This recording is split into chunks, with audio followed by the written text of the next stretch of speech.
Welcome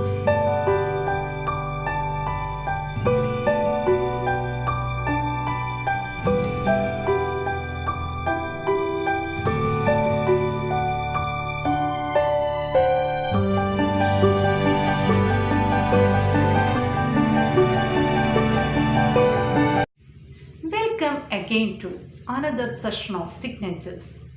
How are you all? Hope all of you fine. It's time to begin. Excerpts from Pilgrim at Tinker Creek by Annie Dillard. Before that, let me ask one thing. Did you study I stand with you against the disorder? Now I am going to ask you some questions. I can see the surprised faces. Don't worry about it. Your marks will get better if you practice more. Let me jump to Annie Dillard. Annie Dillard is an American author best known for her narrative prose in both fiction and non-fiction. She has published works of poetry, essays, prose, and literary criticism, as well as 2 novels and 1 memoir. Her 1974 work, Pilgrim at Tinker Creek, won the 1975 Pulitzer Prize for General Nonfiction. Told from a first-person point of view, Annie Dillard was born on April 30, 1945 in Pittsburgh, Pennsylvania, United States. Her essays of contemplation on the world of nature made this American author extremely popular.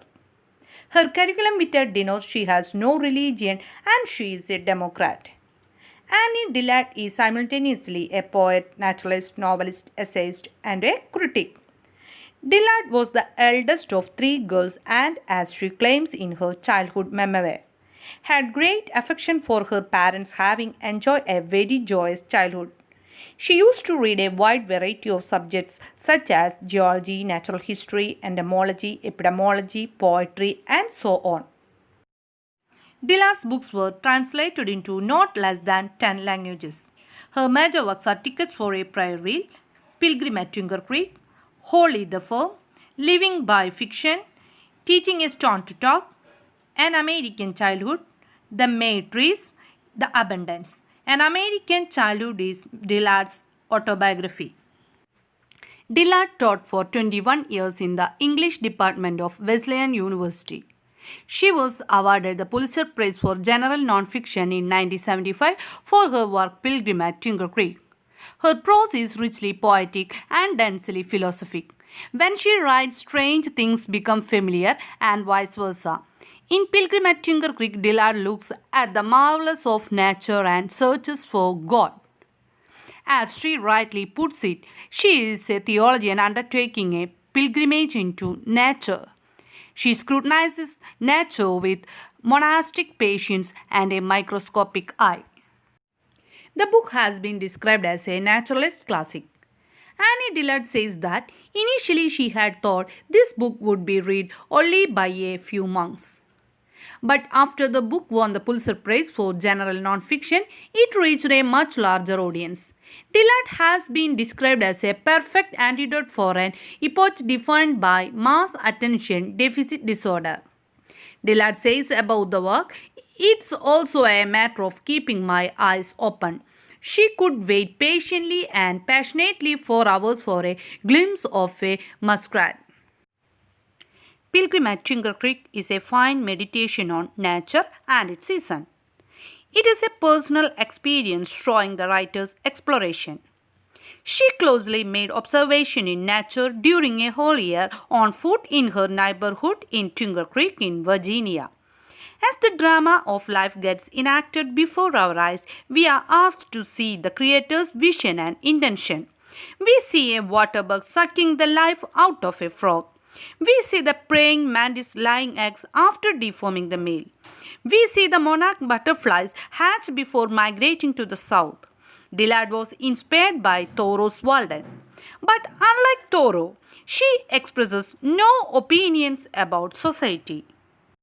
Dillard began writing Pilgrim in the spring of 1973, using her personal journals as inspiration.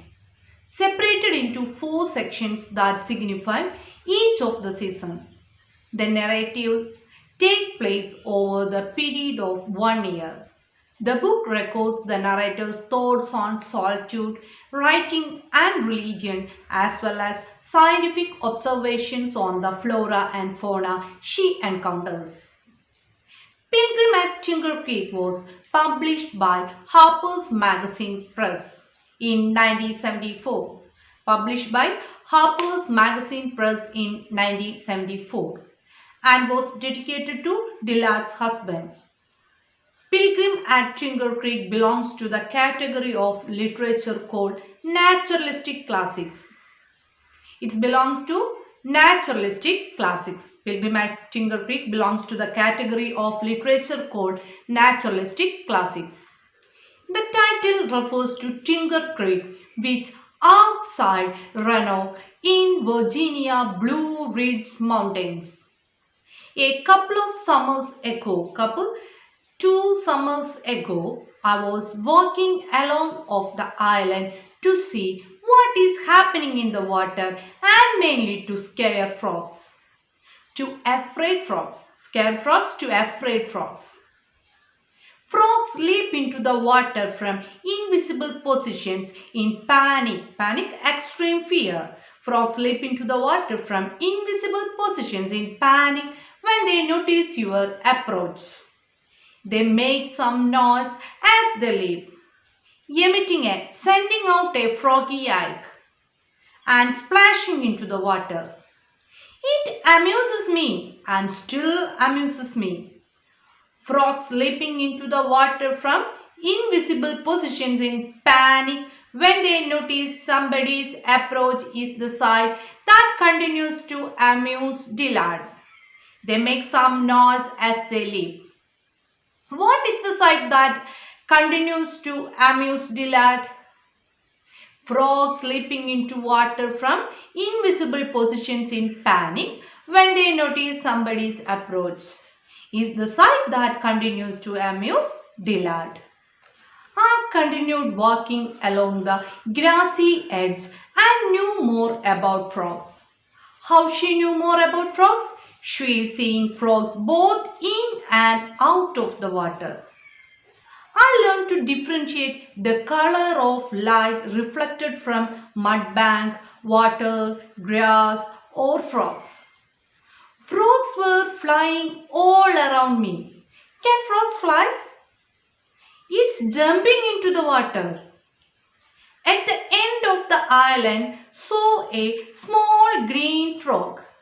He was half in and half out of the water. It's looking like a schematic diagram of an amphibian. Schematic means symbolic diagram of an amphibian. Amphibian. A creature that can live both on land and in water. The frog didn't jump. What is described as a schematic diagram? The frog. I went closer. I knelt on the dead grass, staring at the frog. Just 4 feet away. He was a very small frog with wide dull eyes. Just as I looked at him, the frog slowly crumbled. Crumbled, crushed. The frog slowly crumbled and began to sag. Sag, sink. The frog slowly crushed and sink. Frog bend and go down. The spirit vanished or went away from his eyes. The skin emptied and drooped. The frog's skin emptied and drooped. His very skull seemed to collapse and settle like a kicked tent. The frog was shrinking before my eyes like a deflating football. Like a deflating football. The frog was sinking before my eyes like a air being removed football. Deflating, air being removed. What is the shrinking frog compared to? Deflating football. Can you imagine the frog? Okay. I watched the tight, glistening skin on his shoulders rumble and fall. Rumble means wrinkle. Soon part of the skin, formless as a pricked balloon, lay in floating folds like bright scum. Scum, dirt on top of the water. The part of the skin lay in floating folds like bright dirt on top of the water. It was a terrible thing. I looked quite bewildered. Bewildered? Confused. Dillard looked quite confused, shocked. A novel shadow hung in the water behind the drained frog. Then the shadow glided away. The frog skin bag started to sing. The frog skin bag started to sing. I had read about the giant waterbug, but never seen one. Giant waterbug is really the name of the creature, which is an enormous heavy-bodied brown bug. Enormous, huge. Huge, heavy-bodied brown bug. It eats insects, tadpoles, fish and frogs. Tadpoles, baby frogs with tail. It eats insects, tadpoles, fish and frogs. Its forelegs are strong and hooked inward. Waterbug seizes a victim with these legs, hugs it tight and paralyzes it with enzymes injected during a vicious bite. Vicious, cruel or violent. That one bite is the only bite it ever takes. Through the puncture, it shoots poisons that dissolves the victim's muscles, bones and organs. Then the bug sucks out the victim's body, reduced to a juice. What had attacked the frog? A giant waterbug attacked the frog. How does a giant waterbug attack the frog? It catches the frog with its strong legs, hugs it tight and paralyzes it with enzymes injected during a vicious bite. Through the puncture, it shoots poisons that dissolves the victim's muscles, bones and organs. Then the bug sucks out the frog's body, reduced to a juice. This event is quite common in warm freshwater. The frog I saw was being sucked by a giant waterbug. I had been kneeling on the island grass. As the frog's skin went down, I stood up and brushed the knees of my pants. Brushed the knees of my pants, removed the dust from the pant. I couldn't hardly breathe. Why she couldn't hardly breathe? Because she was shocked. Many carnivorous flesh-eating animals eat hungrily their prey alive. The usual method seems to be to subdue the victim by downing or grasping it so it can't flee, then eating it whole or in a series of bloody bites. The usual method is subduing the victim by downing or grasping and then eating it whole or in a series of bites. What is the usual method of devouring their prey by carnivorous animals? The usual method is subduing the prey by downing or grasping it and then eating it whole or in a series of bites. Frogs eat everything whole, stuffing prey into their mouths. Frogs eat everything whole, stuffing prey into their mouths with their thumbs. All of you see dragonflies? People have seen frogs with their wide jaws so full of live dragonflies. They couldn't close them. Ants don't even have to catch their prey. In the spring, ants swam over newly hatched featherless birds in the nest and eat them tiny bite by bite. Ants don't even have to catch the prey. It's really rough there in nature. Every living thing is a survivor on a kind of extended emergency bivouac. Bivouac, a temporary camp or shelter for sleeping outside. Every living thing is a survivor on a kind of extended emergency bivouac. But at the same time, we are also created. In the Quran, Allah asks, the heaven and the earth and all in between, think as though I made them in jest, fun, joke. In the Quran, Allah asks, do you think I made the heaven and earth and all in between in jest? What question regarding the creator of the universe is appreciated by Dillard? The question she appreciated is the one asked by Allah in the Quran. Do you think made the heaven and earth all in between in jest? It's a good question. What do we think of the created universe with such a vast void, empty and such an unthinkable profusion, abundant forms? What do we think of the created universe with such a vast void and such an unthinkable profusion? What do we think of the nothingness that is before and after now? If the waterbug was not made in jest, was it made in earnest seriousness? If the waterbug was not made in joke, was it made in serious? It would seem that the creator turned his back after creating the universe. Pascal calls this notion as Deus absconditus, God absconding.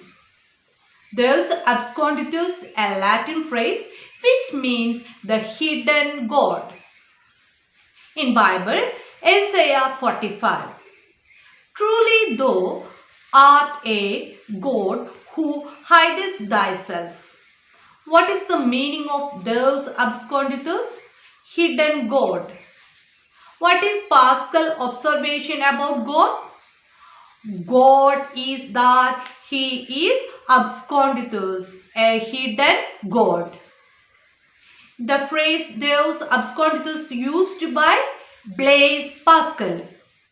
Blaise Pascal, one of the greatest Christian apologists of the 17th century, who was also a French mathematician, physicist, writer, and an inventor, who described his own experience with Deus absconditus as a pitiable mystery. Seeing too much to deny and too little to be sure, I am in the state to be pitied. Is this what we think happened? Was the sense of it there? And God absconded with it, ate it, like a wolf who disappears from the edge of the house with the Thanksgiving turkey. Thanksgiving, a day of giving thanks, fourth Thursday of November in US for the blessing of the harvest of the preceding year, celebrated through prayers, feasts, parades, etc. Einstein said, God is subtle but not malicious. Einstein said, God is subtle but not malicious. Subtle, so delicate or precise as to be difficult. Subtle, so delicate. To analyze or describe, malicious, evil, destructive. Again, Einstein said that the nature conceals her mystery by means of her essential grandeur, not by her cunning. Who made the statement, God is subtle but not malicious? Einstein. What is Einstein's concept of God and nature? God is subtle but not malicious. He thinks nature conceals her mystery by means of her essential grandeur, not by her cunning. God is subtle but not malicious. During Einstein's first visit to Princeton University in April 1931, Einstein was told that a new experiment had upset his theory, but he was sure of his work. Subtle is the Lord, but malicious he is not, he told Oswald Veblen. What Einstein meant was nature hides her secret because of her essential loftiness, but not by means of ruse. Ruse means an action intended to deceive someone. For Einstein, God was a metaphor for nature and the natural order. It could be that God has not absconded, but his power has spread so thin that we can only blind of its thumb. In making the thick darkness a swaddling band for the sea, God set bars and doors and said, "Hitherto shalt thou come, but no further." Swaddling, wrapping garment. The thick darkness, a swaddling band for the sea, God set bars and doors and said, "Hitherto shalt thou come, but no further." Probably God has bars and doors for man and told him, "Only up to this you can come, but no further." Hitherto shalt thou come, but no further. From Bible, Job 38, 8 to 11. The quotation is a statement that Lord made concerning creation when earth was being prepared as a habitation for man. When earth and seas were divided, no matter how huge or powerful or destructive the waves of the ocean may rise or threaten, they can go no further than God has ordered. This is the assurance that Lord gives, drawing Job to his side. Hitherto shalt thou come, but no further, and here shall thy proud waves be stayed. Who shut up the sea with the doors when it brake forth, as if it had issued out of the womb? When I made the cloud the garment thereof, and thick darkness a swaddling band for it, and brake up for it my decreed place, and set bars and doors, and said, "Hitherto shalt thou come, but no further, and here shall thy proud waves be stayed." But have we come even that far? Have we rowed out to the thick darkness? Or are we all playing pinochle in the bottom of the boat? Pinochle, a North American card game for 2 or more players using a 48 card pack. But we haven't even gone up to the permitted limit. We are still playing some kind of card game. Pinochle is a game of cards. Do you follow me? Then go through the main points once again. The frog described as a schematic diagram. A giant waterbug attacked the frog. The frog was shrinking like a deflating football. "Thinkest thou I made them in jest" is a line from Quran. Blaise Pascal used the phrase Deus absconditus. Deus absconditus means hidden God. Einstein made the statement, "God is subtle but not malicious." Pinochle is a game of cards. Answer the following questions. What is the sight that continues to amuse Dillard? How does the giant waterbug attack the frog? What is the shrinking frog compared to? What is Pascal's observation about God? What is Einstein's concept of God and nature? What is the usual method of devouring their prey by carnivorous animals? What question regarding the creator of the universe is appreciated by Dillard? Did you get the answers? It's almost time to stop. Any questions? One more thing before you go. What do you have to do before the next lesson? S. notes making. Practice makes perfect. Don't forget it. Thank you everyone. Keep safe and healthy. Have a good day.